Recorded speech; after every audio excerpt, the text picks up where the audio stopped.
One of the great things about India is this tremendous interest in education. People talk about it all the time. Most parents aspire for this for their children. And so I think it's a great foundation we have as a country. In my experience growing up here, I think there's a lot of emphasis on spending time on the books and learning things academically. I think there's a lot of pressure to follow set lanes throughout your career. You're in high school, you're thinking about college. A lot of times when I was younger, people would say, this person didn't get into this college or something, and that's the end of the road. I mean, life is so different from that. I get surprised people start preparing for IIT in their 8th grades. That's a bit shocking to me. I get very surprised people come to IITs and immediately they are thinking about IIMs and so on.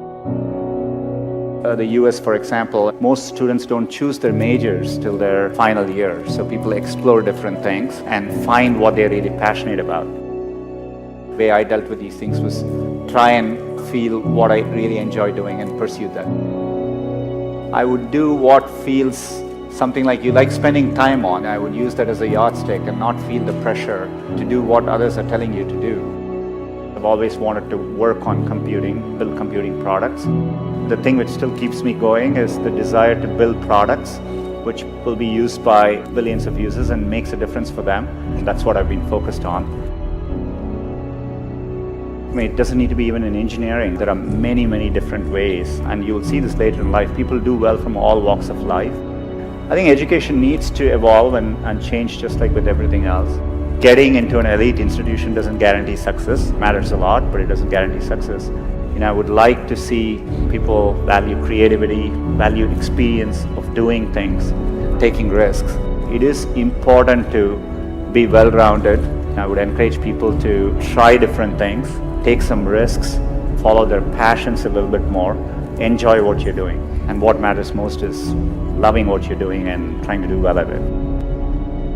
So I think if you follow your heart and do what you like, you will always do much better. It's worthwhile taking risks and trying to do something you're really excited by. And if the first attempt you don't do it, you can try again, and things tend to work out in the long run. If you work on really difficult things, you're better off because you have no competition. Others aren't working on that difficult a problem. Even if you fail, you end up doing something great in the process.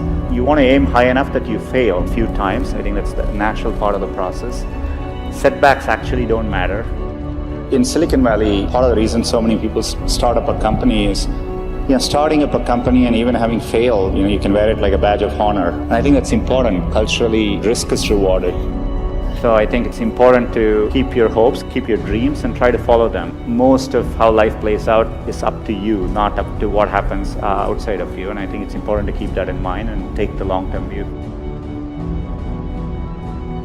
Some point in your life, you have to work with people where you feel a bit insecure, because that means you're working with people who are better than you and who are pushing you. If you actually feel very secure in what you do, it means you're doing something comfortable and you're not pushing yourself.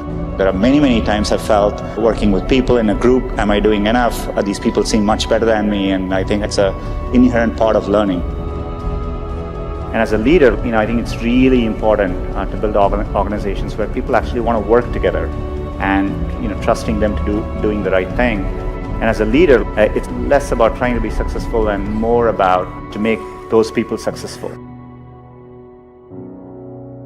I'm absolutely, with full certainty convinced that India will be a global player in the digital economy, and it'll be competitive with